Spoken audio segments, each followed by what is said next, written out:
All right, imagine this for a second. You wake up tomorrow, open your phone, and you see a brand new electric car that costs less than a used Toyota Corolla, gives you real-world EV range, a full digital interior, and looks like it escaped from a Pixar movie. But it's real, and it's not from Tesla, not Ford, not Chevy. It's from China. This is the Leapmotor T03, and I'm not gonna lie, this thing makes me feel personally attacked as a US car enthusiast. Because how is this allowed to exist? Let's talk looks first, because the T03 doesn't scream cheap city car. The front end is straight up adorable, but also kind of futuristic. You've got these big circular LED headlights that look like they're staring into your soul, almost Mini Cooper vibes mixed with Fiat 500 energy. The grille? Basically non-existent because EV life, but it's smoothed out cleanly with a soft, friendly face instead of aggressive fake vents like some Western cars trying way too hard. The bumper is simple, clean, and modern, with subtle creases that give it character without screaming budget. The hood slopes gently downward, making the whole car look compact and approachable, like it wants to be your daily buddy, not your alpha flex. Move to the side, and this is where it gets interesting. Short overhangs, tall roofline, and a boxy silhouette that maximizes interior space. This thing is tiny, but smart tiny. The wheels are small, yeah, don't expect massive alloys, but they're functional and efficient, perfect for city driving. The body panels are smooth, the lines are minimal, and the door handles are conventional, not fancy flush ones. But honestly, I respect that. Less to break, less to freeze in winter. The windows are large, visibility is great, and the upright stance makes it feel more like a mini urban SUV than a basic hatchback. Think Smart for 4 meets Chevy Bolt, but cuter. Now the rear, this is where the T03 quietly flexes. The taillights are tall, vertical LED units that give it a wider stance than it actually has. The rear bumper is chunky enough to look solid, not flimsy, and the hatch is wide for easy loading. No fake exhausts, no nonsense, just clean EV design. It's honest, and honestly, I kinda love that. Now step inside, because this is where my jealousy level spikes.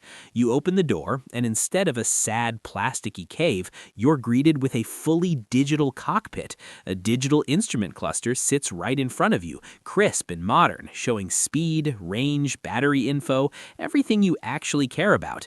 Then, boom, center touchscreen, floating style, clean UI, Apple CarPlay and Android Auto support in newer versions, in a car this cheap. Are you kidding me? The steering wheel is simple, multifunction, flat bottom-ish, and doesn't feel like it came from a Happy Meal. The dashboard design is minimal but modern, with contrasting trim pieces that make it feel youthful instead of cheap. Materials, okay, yes, it's mostly hard plastic, but it's well-finished hard plastic, the kind that doesn't scream 2005 rental car trauma.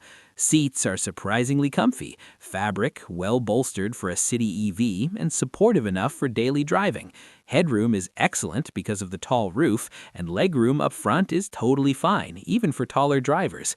Storage is everywhere. Door pockets, center console cubbies, cup holders, little trays for your phone. This car understands real life.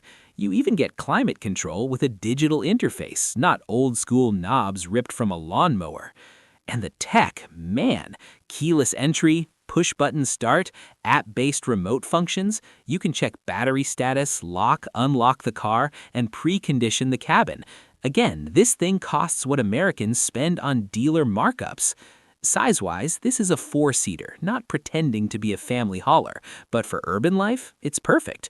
The rear seats are usable for adults on short trips, kids all day long, and the trunk is small but practical. Fold the seats down, and suddenly you can haul groceries, luggage, even a Costco run if you're brave.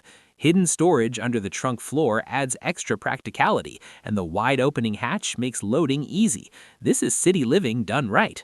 Now let's talk powertrain.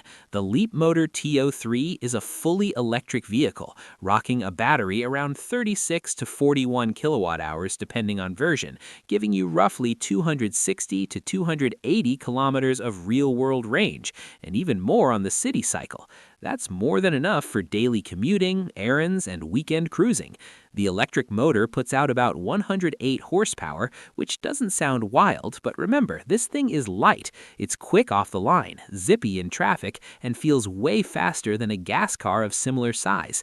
Charging, AC charging overnight at home, DC fast charging supported on newer models, and regen braking to stretch that range even further. Safety-wise, this isn't some sketchy tin can.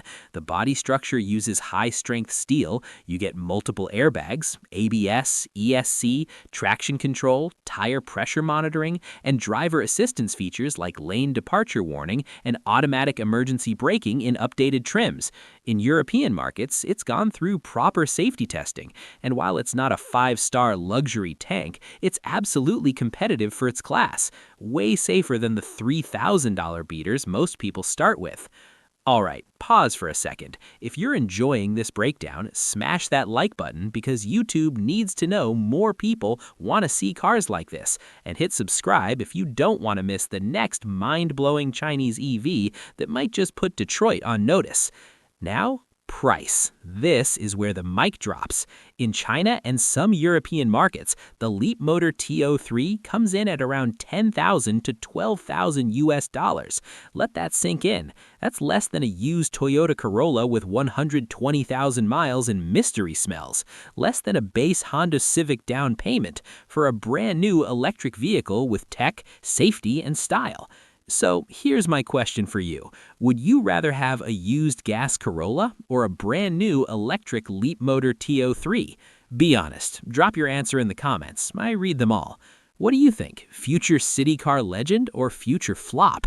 And don't forget to subscribe because next time on Vroom, we're diving into another Chinese car that might just put Detroit on notice.